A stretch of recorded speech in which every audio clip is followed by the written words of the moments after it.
जी मौल साहब बताओ कब तक होगा, बस अब तो कुछ कर दो। एक नौजवान आया, कहने लगा जी ये उलमा कुछ करते क्यों नहीं। मैंने कहा भाई क्या करना बताओ। कि जी वो एक जरा रैली निकाल दो आप। अच्छा मस्जिद का इमाम मिलता है ले दे के बेचारों को, वो इमाम पे अपनी भरपूर तवानाई सर्फ करता है, कुछ रैली निकाल लो, हंगामा कर लो, कुछ जोश खरोश दिखा दो। तो मुझे बार बार हजरत जलालाबादी रहमतुल्लाह अलैह का वो कौल याद आता है, बहुत याद आता है। हजरत जलालाबादी की खिदमत में एक नौजवान पहुंचा, कहने लगा जी हजरत एक बात तो बताओ, ये इस्लामी हुकूमत कब को आवेगी। हजरत फरमाने लगे, बड़े आप में से पता नहीं उलमा में से किसी ने देखा हो आप में से किसी ने देखा हो, बहुत नरम बोलते थे पठान, लेकिन बोलते बहुत नरम थे। यानी पठान की जो कैफियत होती है उसके बिल्कुल अपोजिट थे। और इसकी बड़ी वजह ये थी कि वो हजरत थानवी रहीमहुल्लाह की चौखट पर अपने आप को छोड़ आए थे। नतीजे में तरबियत के बाद एक पठान ढल गया था। तो हजरत जलालाबादी अलैहिर्रहमा ने बहुत देर वक्फे के बाद, सुकूत के बाद फरमाया, बाबू तुम्हारी हाइट कितनी है। ये वो वाला बाबू नहीं है आपका मार्केट का जो बाबू, वो नहीं, वो छोटों को जो बड़े बाबू मोहब्बत में कह देते हैं। मार्केट का बाबू बहुत खतरनाक है। जब बाबू लफ्ज इस्तेमाल होता है तो नौजवानों के चेहरे पर एक भीनी भीनी मुस्कुराहट होती है, पता देती है इस बात का किस सम्त तुम सफर कर रहे हो। तो हज़रत जलालाबादी अलैहिर्रहमा ने कहा बाबू तुम्हारी हाइट कितनी है। उसने बताया हजरत 5 फीट इतना कुछ इंच है। हजरत ने फरमाया तुम एक काम करो। जी हजरत, तुम इस्लामी हुकूमत अपने इस 5 फीट चंद इंच के वजूद पर ले आओ। अल्लाह का वादा है वो फिर इस जमीन पर इस्लामी हुकूमत ले आएगा। आसान नुस्खा है कि नहीं है। इस पर शायद आप ये कह दें वे यार घुमा फिरा के हम पे मार दिया भाई, ये तो फिर मैं ले आए। तो यहाँ तो थे ही, मसला ही यही है, मसला यही है। तबलीगी जमात के दूसरे हजरत जी मौलाना मोहम्मद यूसुफ साहब रहमतुल्लाह अलैह एक जमात वक्त लगा के आई। अमीर साहब ने बड़ा उधम काटा था जमात में। बाज़े अमीर बड़ा उधम काटते हैं। उधम काटने का मतलब इतनी जमातें निकाल दी, इतनी मस्जिदवार जमात खड़ी कर दी, और बड़े एक्टिव फ़आल अमीर साहब होते हैं। वो पहुंचे निज़ामुद्दीन।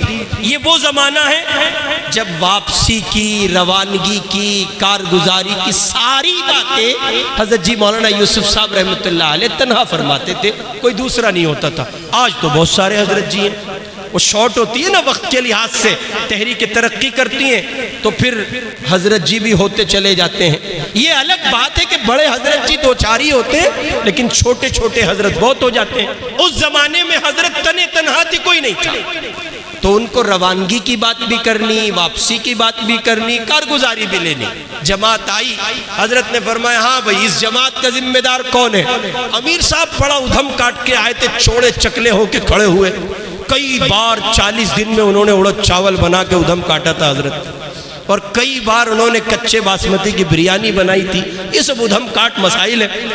उस जमात को पूरे कंट्रोल में लेके निजामुद्दीन पहुंचे।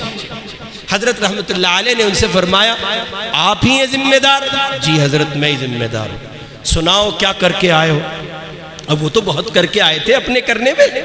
उन्होंने कहा हजरत 5 मस्जिदें ऐसी जहाँ मस्जिदवार जमात बिल्कुल नहीं थी, और हम लोगों ने मेहनत की और अल्हम्दुलिल्लाह अब वहाँ मस्जिदवार जमात है।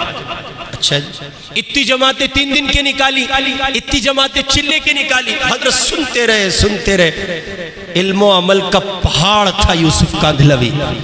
हजरत कारी साहब रहमतुल्लाह अलैह लिखते हैं, कारी तैयब साहब, यकीन की दुनिया ऐसे कमाल को पहुंची थी मौलाना की कि जब वो लफ्ज़ अल्लाह अपनी ज़बान से अदा करते थे तो किबार उलमा में उसकी झलक नहीं मिलती थी।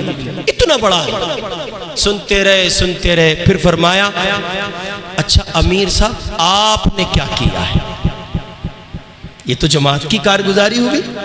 अच्छा जो जिम्मेदार हो उसी से तो पूछोगी ना। हज़रत ने फरमाया तुमने क्या किया। 40 दिन कितनी तहज्जुद पढ़ी। अब भाई साहब 40 दिन कितनी सुन्नतें सीखी। 40 दिन कितनी मसनून दुआएं याद की। इतना सब होने के बाद फिर हजरत ने एक जुमला फरमाया, इसे आप अपने कल्ब की जमीन पर जगह दीजिए, बहुत कीमती बात कहने लगा हूं। हजरत ने फरमाया, जिसकी इनफिरादी जिंदगी खाली होती है वो इज्तिमाइयत को नुकसान पहुंचाता है, नफा नहीं पहुंचाता। तवज्जो है आपकी? जिसकी अपनी दुकान में सौदा नहीं है वो नतीजे में नुकसान पहुंचाएगा, नफा नहीं पहुंचाएगा। वो पहले जो अपने लोग हम देखते हैं कि साहब एक था और एक ने 1000 को तैयार किया, उनकी अपनी दुकान भरी होती थी, वो अपनी इनफिरादी दुनिया में बहुत पुख्ता होते थे, इल्म व अमल के आफताब होते थे, वो चिराग बनकर निकलते थे और फिर उनसे रोशनी फैलती थी। मैं और आप अफसोसनाक पहलू ये है कि इस सिलसिले में 100% कमजोर हैं। मेरी आपकी अमली जिंदगी इनफिरादी उन्वान पर 100% खाली। इसलिए मेरे भाई जरूरत है इस बात की कि अपनी जाती जिंदगी में इस हवाले से देखने की कोशिश करें कि हम कहां खड़े हैं। मैंने कुरान पाक की 3 आयतें आपकी खिदमत में पढ़ी हैं। यकीनी तौर पर 3 सबक आपकी खिदमत में रखने हैं। पहला सबक गुस्ताखे रसूल के हवाले से, गुस्ताखी रसूल के हवाले से इस वक्त जो कुछ मुल्क में चल रहा है बहुत अच्छे से जहन नशीन फरमाइए, वो सिर्फ एक गुस्ताखी नहीं है। तवज्जो फरमा ले, वो सिर्फ एक गुस्ताखी नहीं है। हरगिज़ आप इसको फरामोश न करें कि वो सिर्फ एक गुस्ताख की गुस्ताखी है, बल्कि वो एक साजिश का छोटा सा हिस्सा है। उसके पीछे बहुत कुछ छुपा है जिसे देखने की जरूरत है। उसके पीछे छुपा है आने वाला यूपी का इलेक्शन, दिल्ली का इलेक्शन और मुल्क के मुख्तलिफ सूबों में होने वाले मुख्तलिफ मरहलों के इंतखाबात, वो सब उसके पीछे छुपे हैं। इस गुस्ताखी के पीछे आपके एहसासात को, आपके जज्बात को जांचना मकसूद है, आपको परखना मकसूद है, आपके हवास को मुंतशिर करना मकसूद है और आप अपने हवास खोकर किसी ऐसी राह से गुजर जाएं जिसका नतीजा बहराइच जैसा देखने को मिले और फिर आपके अपनों के लाशें उठे तो आंखों के आंसू न थमे और पांव का राशा खत्म न हो। ये चाहता है आपसे मुझसे भिड़ने वाला बातें। इसलिए इस गुस्ताखी पर अमली इक़दाम के साथ कुछ अमली जामे पहनाने की जरूरत है। क्या सिर्फ वो एहतिजाज काफी होगा जो मैं और आप कर रहे हैं? क्या सिर्फ अफसरान से मुलाकात काफी होगी जो मैंने और आपने कर ली है? क्या मुकद्दमात काफी होंगे? नहीं, किसी सूरत नहीं। गुस्ताखी करने वाला टोला बहुत थोड़ा सा है जो या सियासी पस मंजर का शिकार है, या रोटियों से मजबूर है, या जहनी तवाजुन उसका खराब है, कहीं ना कहीं किसी मुश्किल में फंसा है। आपको संभलने की जरूरत है, आपके इम्तिहान की घड़ी है। 3 काम इस हवाले से अर्ज कर रहा हूं। पहला काम ये, जगह जगह सीरत पाक की मजालिस कायम कीजिए। ये उस गुस्ताखी का प्रैक्टिकल अमली जवाब होगा जो जालिम कर रहा है और आप इधर मुस्तफा की सुन्नत से अपने वजूद को सरशार कर रहे हैं। सीरत के जलसे कीजिए, उस पर अमली खाके पैदा कीजिए। सीरत सुनिए और सीरत सुनाइए। जानिए आपके पैगंबर मुहम्मदुर रसूलुल्लाह सल्लल्लाहु अलैहि वसल्लम कैसे। सीरत के मुकाबले रखिए। आपके टांडे में बहुत से इदारे हैं, बहुत से स्कूल हैं, कॉलेज हैं, मदारिस, असरी और दीनी इदारों का मुश्तरका कोई प्लेटफॉर्म सजाइए जहां हुजूर की जात से मुताल्लिक, आपके घराने से मुताल्लिक, आपकी सीरत से मुताल्लिक, आपकी 13 साला मक्की जिंदगी और 10 साला मदनी जिंदगी और यूं नबूवत की 23 साला जिंदगी से मुताल्लिक सवाल और जवाब पर मुश्तमिल मुश्तमिल सीरत के मुकाबले रखिए, उस पर इनामात रखिए, नस्ल में उतार दीजिए, इस नस्ल नूह के सीनों में उतार दीजिए मुहम्मदुर रसूलुल्लाह सल्लल्लाहु अलैहि वसल्लम की सीरत को, उनकी जात को मालूमाती पैमाने पर। तीसरा बुनियादी काम करने का, बिरादराने वतन को साथ लीजिए और एक ऐसा मुश्तरका प्लेटफॉर्म सजाइए जिस पर बड़े अक्षरों में जली उन्वान के साथ बड़े हरफों में लिखा हो मोहम्मद सबके हैं, मोहम्मद सिर्फ मुसलमानों के नहीं है, मोहम्मद सिर्फ अहले इस्लाम के नहीं है। अगर आप ऐसा करते हैं कि मोहम्मद रसूलुल्लाह की जात को, उनकी तालीमात को, उनके आफाकी पैगाम को अपने वजूद तक, अपनी जात तक, अपने सर्कल तक और अपने लोगों तक महदूद करते हैं, तो ये खुद हुजूर पाक के पैगाम के साथ सोतेला सुलूक होगा। बिरादराने वतन को मुतकल्लिमीन और सामईन दोनों के दरमियान बिठाइए, उनकी जबान से कहलाइए, उनसे भी कहिए जैसे हम अपने महापुरुष, अपनी अजीम हस्ती हुस्न इंसानियत सल्लल्लाहु अलैहि वसल्लम के सिलसिले में कोई लफ्ज गवारा नहीं करते, वैसे हम बिरादराने वतन के महापुरुषों के सिलसिले में भी कुछ सुनना गवारा नहीं करते। और हम इस सिलसिले में हुकूमत से दो टोक की बात करना चाहते हैं कि इस जमीन पर जितने मज़ाहिब हैं, उन मज़ाहिब की जो मुक़द्दसात हैं, उनकी जो मजहबी शख्सियात हैं, हर एक के एहतराम को वाजिब बनाया जाए, हर एक के एहतराम को यकीनी बनाया जाए। गोया आप अपने इस पैगाम की रोशनी में कुरान की आयत पढ़ रहे हैं, वला तसुब्बुल्लज़ीना यदऊना मिन दूनिल्लाह फयसुब्बुल्लाह अदवन बिगैरि इल्म। करने के काम कीजिए। दूसरी आयत इस गुनहगार ने आपकी खिदमत में पढ़ी, अम कुंतुम शुहदा इज़ हज़र याक़ूबल मौत। 1980 का ज़माना है। अली मियां रहीमहुल्लाह जैसा मुदब्बिर और बड़ा दानिश्वर और मुफक्किर इस्लाम मौजूद है लखनऊ के तबलीगी इज्तिमा में। अब तो ऐसा नहीं होता है तबलीगी इज्तिमाआत में, वो अफराद पर मुश्तमिल लियाकतों के उन्वान पर जो मजालिस कायम होती थी, वो कला में बात हो रही है, इंजीनियरों में बात हो रही है, असरी तालीमी इदारों के अफराद में बात हो रही है। आजकल तो बस वो एक कॉलेज के स्टूडेंट्स का जोड़ हो जाता है, काफ़ी है। क्या मसाले हैं तबलीगी जमात के अकाबिर की, वो समझे उनका खुदा। 80 की दहाई है। अली मियां रहीमहुल्लाह को इस पर आमादा किया गया कि इस बड़े इज्तिमा में जो दानिश्वरान मिल्लत इस्लामिया है, असरी तालीम गाहों से आने वाले अफराद हैं, आपको उनसे मुखातब होना है, उनको कुछ कहना है। हज़रत मौलाना अली मियां साहब रहीमहुल्लाह ने उस मौके पर ये आयत पढ़ते हुए कहा था कि आपकी नस्लों को 100% कुफ्र में धकेलने का इंतजाम किया जा चुका है। ये कौन सा साल है? ये 2024 है हजरत, और अक्टूबर का महीना है, और 80 में ये बात कही गई है। सीधे सीधे 44 साल बन जाते हैं। अली मियां 44 साल पहले ये बात कह रहे हैं, तुम्हारी नस्लों को कुफ्र में धकेलने का इंतजाम किया जा चुका है। आपको लगता है जब 44 साल पहले किसी मुफक्किर की आंख ये देख रही थी, तो आज ये जख्म कैसा नासूर होगा अंदाजा लगाया जा सकता है।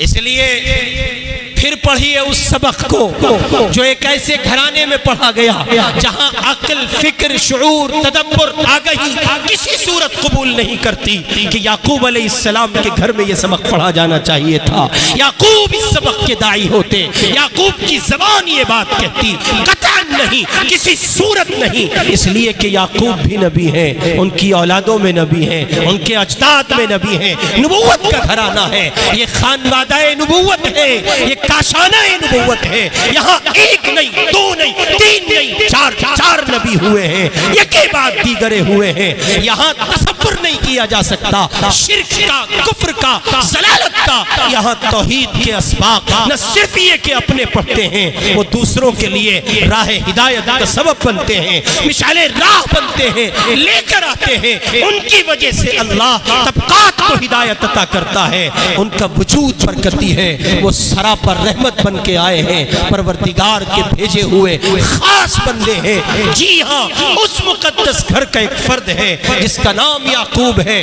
कुरान उनकी आखिरी उस फिक्र की गम्मा अक्कासी करते हुए, अपने कुरान अपनी आयात को पेश करते हुए उनके दर्द का गम्मास बन के मुझे और आपको पुकारता है। हम कुंतुम शुहदा इज़ हज़रा याकूब अल मौत इज़ क़ाल लिबनीहि मा तअबुदून मिन बादी। वो घड़ी जब याकूब अलैहिस्सलातु वस्सलाम अपने आखिरी लम्हात के करीब तर जा रहे, उस घड़ी में क्या दुनिया में आपको ऐसी कोई वसीयत मिल सकती है? जी नहीं। अव्वलीन में उठाइए और आखिरीन तक उठाइएगा, पहलों में उठाइए और अगलों में उठाइएगा और हाल को तलाश कीजिए, कोई नहीं मिलेगा। बड़े से बड़ा मुतब्बिर और मुफक्किर आपको ये वसीयत करता हुआ नहीं मिलेगा। यूं कमर झुकी जा रही है, आंखें बंद होना चाहती हैं, दिल अपनी हरकत छोड़ रहा है और अब ये जिस्म इस दुनिया से किसी और दुनिया में मुंतकिल हुआ चाहता है। ये रूह आलम बाला का सफर करके जन्नत को सधारना चाहती है, जन्नत जाना चाहती है। ये पाकीज़ा मुकद्दस रूह हजरत याकूब अलैहिस्सलातु वस्सलाम की ज़ात गिरामी अपने घर के बच्चों को जमा करके कहते हैं, उस वक्त तक मेरी कमर, मेरी पीठ जमीन से नहीं लगेगी जब तक तुम ये बता न दो मा तअबुदून मिन बादी, मेरे बाद किसकी इबादत करोगे। शायद शायद शायद नहीं, यकीन के दर्जे में कहिए, याकूब के घर के बच्चों को इस सबक की ज़रूरत नहीं थी। मेरे आपके घर के बच्चों को इस सबक की अशद ज़रूरत है। मैंने और आपने अगर ये सबक न पढ़ा, न सुनाया, न सुना, अमलन इक़दाम न किए, तो यकीनी तौर पर यह कहा जा सकता है मा ताबुदून मिन बादी। उनका तो सवाल था, मेरे आपके लिए हकीकत हो जाएगा। पता नहीं मेरे आपके बच्चे मेरे आपके बाद किसकी इबादत करेंगे। यहाँ तो मंजरनामा मौजूदगी में लाइव देखने को मिल रहा है। क्या क्या कहेंगे आप उस घड़ी को, जिस घड़ी में एक बेटी थाने पर पुलिस की मौजूदगी में अपने बाप से ये कहती है, लड़के का बाप चमार समाज से है। ओ मैं चमार गलत बोल गया, एहतराम से नाम लीजिए, दलित समाज, दलित समाज का लड़का है, मुसलमान की बेटी है, वो दलित कहता है, यानी उस चमार के का बाप कहता है, बेटी हम तो चमार के, हम सुअर खाते हैं, तू ये क्या कर रही है, तू मुसलमान है, तेरा घर तेरा मजहब इसकी इजाजत नहीं देता, हमारी तेरी पट नहीं पाएगी। मुस्लिम बेटी है, इस्लाम के गुलशन में आंखें खोली हैं, परवान चढ़ी है। इस घर ने यही सबक बुलाया था, मा ताबुदून मिन बादी। ये बेटी चीख कर कहती है, अपने उस होने वाले सर से कहती है, अभी सुअर ज़बह करके लाओ, अभी उसका गोश्त ला करके दो, पकाऊंगी, खुद खाऊंगी और तुमको खिलाऊंगी। आखिर ये सब क्या हो रहा है? थाने की जमीन पर ये सब मंजरनामा लाइव टेलीकास्ट हो रहा है, सब देख रहे हैं। एक मुसलमान बेटी जुर्रत करते हुए कुफ्र की जमीन पर इतनी नीचे जा गिरेगी, इसका एहसास और इसका अंदाजा किसी को नहीं था। आखिर ये सब क्यों कर मुमकिन हुआ? मा ताबुदून मिन बादी, ये भुला दिया गया। न बाप ने पढ़ा, न बेटे ने पढ़ा, न बेटी ने पढ़ा, न माँ ने इसको जरूरी समझा। उसने जरूरी समझा कॉलेज को, यूनिवर्सिटीज को, स्कूल को, ट्यूशन सेंटर को, जो उसने जरूरी समझा, नतीजे में वो सब सामने आ गया। इसलिए आखिरी दर्जे में इतना काम कर लीजिए, बिल्कुल आखिरी सीढ़ी पर खड़े होकर गुजारिश कर रहा हूं, खुद को और खुद के बच्चों को बचा लीजिए। बस मत बनिए मुफक्किर, मत बनिए आलमी इस्लाम के गमखार, मत फिक्र कीजिए फिलिस्तीनियों की। उन दीवानों को उनके हाल पर छोड़ दीजिए, वो राह अजीमत के मुसाफिर हैं। उन्हें रुखसत वालों से किसी तौर मसावत नहीं है, किसी तौर कोई रग़बत नहीं है। आप रुखसत के दिलदादा हैं, वो अजीमत के शहसवार हैं। वो यहया सिनवार की वीडियो गर्दिश कर रही है ना, हकीकत है तब और प्रोपेगेंडा है तब, लेकिन तस्वीर सबक देती है। आखिरी घड़ियां हैं, दुश्मन ने बिल्डिंग पर 2000 पाउंड के 80 बम गिराए। एक बम 2000 पाउंड का है, 80 बम गिराए गए हैं। सोचो उस शहजादे की दिलेरी को, सोचो उसकी अजीमत को, सोचो बातिल की छाती पर फैले हुए उस खौफ को, जिस एक शहजादे को मिटाने के लिए 80 बम गिराए गए हैं, जिस एक बम की कीमत 2000 पाउंड है। पागलों की तरह अंगुष्ठ बदंदा है इस्राइल भी, उसका बाप अमेरिका भी, उसके हमनवा तमाम तर कुफरिया ताकतें ये समझने से कासिर हैं, इनको मारे तो कैसे, मिटाएं तो कैसे। मियां तुम इनको नहीं मिटा पाओगे। क्यों?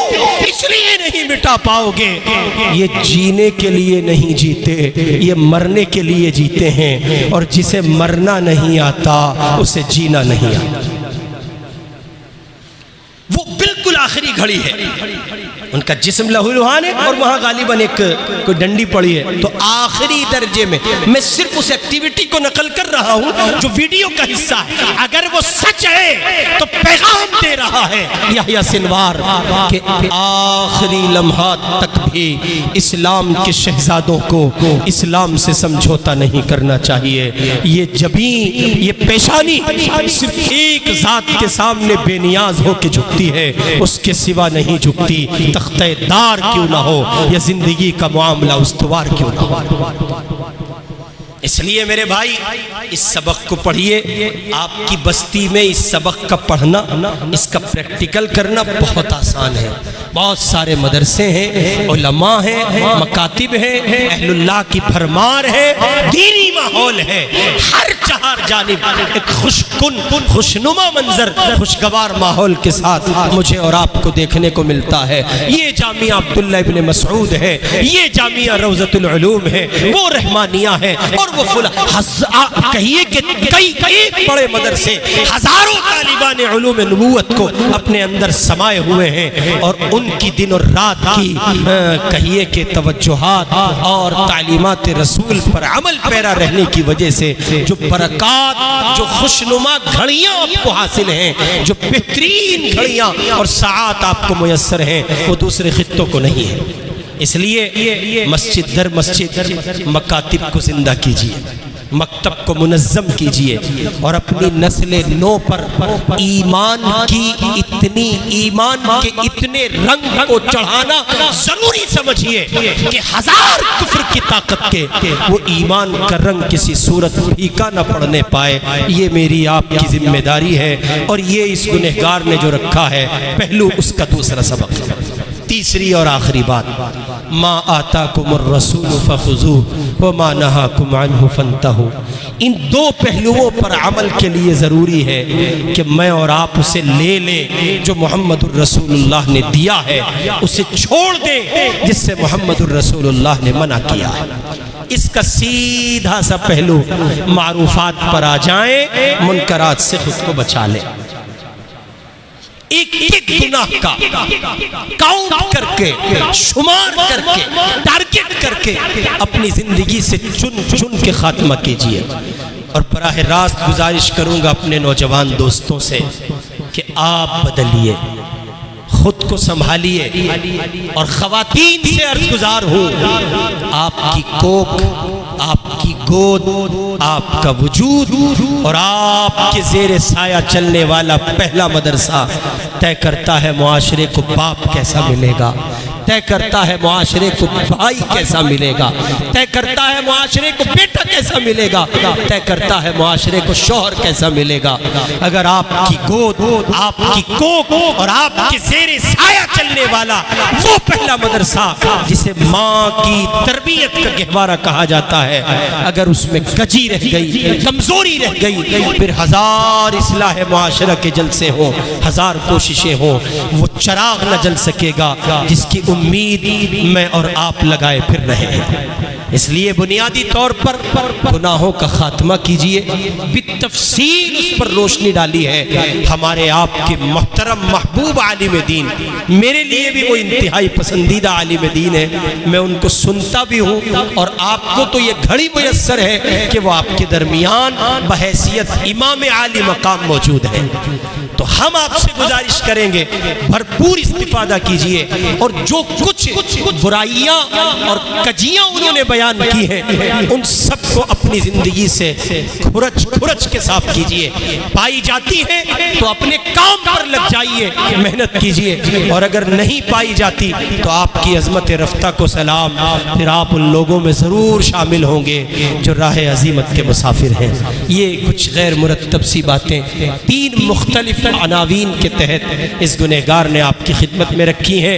पहली बात, अन्नबिय्यु औला बिल मुमिनीन मिन अनफुसिहिम, रसूल पाक आपके सबसे ज़्यादा करीब हो, आपकी मोहब्बत के सबसे ज़्यादा हकदार मुहम्मदुर रसूलुल्लाह है सल्लल्लाहु अलैहि वसल्लम, उनके सिवा कोई नहीं है। उनकी सीरत के प्रचारक बनिए, उनकी सीरत को गुनगुनाने वाले बनिए, जगह जगह सीरत के अनावीन पर इजलास कायम कीजिए, कॉन्फ्रेंसें कायम कीजिए। उसकी दूसरी शिक ये कि उसमें बिरादरान वतन को शामिल कीजिए ताकि वो सुन सकें मोहम्मद कैसे थे।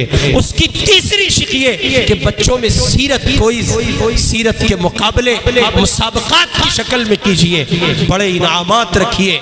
और मजीद 2 बातें अर्ज किए देता हूँ। उसकी चौथी शिक ये कि हुजूर की इंसानियत नवाजी पर मुश्तमिल तालीमात के छोटे छोटे पंफलेट बनाकर अपनी दुकानों के जरी हिस्से पर चस्पा कीजिए, अपनी गाड़ियों की बैक पर लगाइए, अपने ऑटो के बैक पर लगाइए, बैटरी रिक्शाओं की बैक पर लगाइए, ताकि पीछे से आने वाला मुसाफिर आपकी गाड़ी पर लिखी हुई मुहम्मदुर रसूलुल्लाह की उस तालीम को कम से कम पढ़ ले।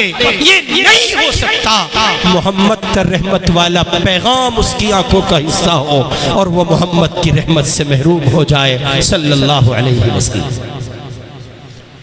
ये करने का काम है। ये मुझे बर वक्त याद आया, छोटे छोटे स्टिकर, आपके यहाँ बड़े बड़े मदारिस हैं, मिशकात शरीफ के तलबा से कह दीजिए और जलालैन के तलबा से कह दीजिए या असातिज़ा से कह दीजिए, मस्जिद के इमाम से कहिए कि कुछ ऐसी 10 हदीसें आप लिख के दें। मसलन आपको किसी ने लिख के दिया कि हुजूर ने फरमाया अच्छा मुसलमान वो है कि उसके रहते हुए उसका पड़ोसी भूखा न रहे, इसको आप लिखें, पैगंबर मोहम्मद साहब ने कहा है, हिंदी में लिखिए, रोमन इंग्लिश में लिखिए, प्रोफेट मोहम्मद कहते हैं सल्लल्लाहु अलैहि वसल्लम। अच्छा मुसलमान होने के लिए जरूरी है पड़ोसी का ख्याल रखना, उसके रहते अगर पड़ोसी भूखा हो जाए वो सब कुछ हो सकता है, अच्छा मुसलमान नहीं हो सकता। जब एक गैर मुस्लिम बिरादरान वतन का कोई फर्द इसको पढ़ेगा 100% सोचेगा मेरी कौम के लोग भी कुछ कहते हैं और ये तालीम भी कुछ कहती है, जरा देखो तो सही सच कौन कहता है। नतीजे में सीरत की तहलीज तक पहुंचेगा, सीरत पढ़ेगा, मोहम्मद के घर आंगन में झांकने की कोशिश करेगा। ये नहीं हो सकता कि वो मोहम्मद रसूलुल्लाह की तहलीज पे आए, हुजूर का गुलशन देखे, वहां के खुशनुमा फूलों की खुशबू महसूस करे और फिर महरूम हो जाए, इल्ला ये कि वो बदनसीब ही ठहरा हो। और वो एक लड़ाई उसका जिक्र करने की ज़रूरत नहीं है, उस शिक की वो आप कर रहे हैं। अपनी ताकत का इस्तेमाल कीजिए, पैसों का इस्तेमाल कीजिए, अपने नेताओं का इस्तेमाल कीजिए। ये हमारी जो लीडरशिप है ये बहुत नालायक हो रही है, कुफ्र के रंग में ऐसी रंगी हुई है, जहाँ देखो हाथ जोड़ती फिरती है, जहाँ देखो टीका लगाती फिरती है, जहाँ देखो बिरादरान वतन का तासुर कबूल करती फिरती है। पता नहीं आपके यहाँ के लीडर ऐसे हैं नहीं, बाकी मुल्क भर में यही सूरत हाल है। 2-4 अल्लाह के बंदे मिलते हैं जो पूरे तौर पर जमे हुए हैं, वरना जिसे देखो वो हाथ जोड़ता नजर आता है। इन नेताओं का इस्तेमाल कीजिए। इनसे कहिए असेंबली में उठे, आवाज लगाएं, इनसे कहिए आगे बढ़े और आवाज उठाएं। आपको हमने इसलिए पार्षद नहीं बनाया, हमने आपको चेयरमैन और एमएलए, एमएलसी और मेंबर पार्लियामेंट इसलिए नहीं बनाया कि आप जाकर के बैठे रहे और खामोश रहे और अपनी दुनिया में गुम हो जाएं। अगर आप हुजूर के नामूस पर भी आवाज नहीं उठा सकते, फिर आइंदा यहाँ वोट के लिए झांकने की कोशिश मत कर। दूसरा काम, मकातिब के निज़ाम को मुनज़्ज़म कीजिए। अपने बच्चों को पहले मरहले में मुसलमान बनाइए, उसके बाद सारी चीज़ें हैं। इस्लाम उनकी झोली में इतना डाल दीजिए, कुफ्र किसी तरह से वहाँ कोई तासुर पेश करने में कामयाब ना हो सके। और तीसरी बुनियादी बात है, गुनाहों का खात्मा कीजिए, अपने वजूद पर इस्लाम नाफिज कीजिए। बिल्कुल सरी और वाज़े लफ्ज़ों में पैगाम। नौजवान बैठे, बुजुर्ग हजरात बैठे, चेहरों पे दाढ़ी सजाइए, मुल्ला बनिए, सुन्नत रखिए, ये लाग लपेट की बातें नहीं। नौजवान इसलिए नहीं रखता साहब निकाह नहीं हुआ, और बड़े मियाँ इसलिए नहीं रखते जी रख लूंगा रख लूंगा। आप क्या कर रहे हैं? जिस हस्ती की मोहब्बत का दम भरते हैं उस जात से आपका चेहरा भी नहीं मिलता। अल्लाह के बंदो, जाहिर तो मिला लो, कम अज कम ये कहने को आपके पास रहे, तेरे महबूब की या रब शबाहत लेके आया हूँ, हकीकत इसको तू कर दे, मैं सूरत लेके आया हूँ। नौजवानों से अर्ज़ गुजार हूँ, दाढ़ी रखें, सुन्नत सजाएं, मुल्ला बने सीधे सीधे लफ्जों में। अगला दौर मुल्लाओं का है, आपको शायद अंदाजा नहीं है। अगला दौर ही मुल्लाओं का, मानो मत मानो, यूं सजा के दिया गया है एक मुल्क थाली में। ये वजारत खारजा की कुर्सी है, ये उज़्मा की है, और ये जनाब मंज डिफेंस मिनिस्टर है, और ये फुला है, ये फुला है। यूं पूरा मुल्क थाल में सजा के दिया गया। कुछ नहीं आता अफगानियों को, न टेक्निकल इशूज पर माहिर थे, न टेक्नोलॉजी में माहिर थे, न इंग्लिश जानते थे। वो पहाड़ की कोह में रहने वाले, चट्टानों के दरमियान रहने वाले, दो चीजें लेके उठते हैं, किताबुल्लाह, सुन्नत रसूलुल्लाह, छाते चले गए। जब वो 3 साल पहले इनकलाब के बाद वजूद में आए हैं तो रूसी कुत्ते भागते थे, अमरीकी कुत्ते वहां के न्यूज एंकर पीछे कुत्तों की मानिंद भागते थे। दाढ़ी वाले, टोपी वाले, जुब्बे वाले, कुब्बे वाले मोहम्मदुर रसूलुल्लाह के शहदाई बोल के बता रहे थे, वो अंतुमुल अअलौना इन कुंतुम मुमिनीन, किसी शे की जरूरत नहीं है, तुम्हारी सरबलंदी के लिए मोहम्मदुर रसूलुल्लाह काफी हैं। उनको लेकर, उनके निजाम को लेकर उठ जाओ, छा जाओगे, छा जाओगे, छाते जाओगे, तुमसे आगे कोई नहीं बढ़ सकेगा। ये चंद एक मारूजात रखी हैं। अल्लाह मुझे और आपको अमल की तौफीक अता करे। व आखिर दावा।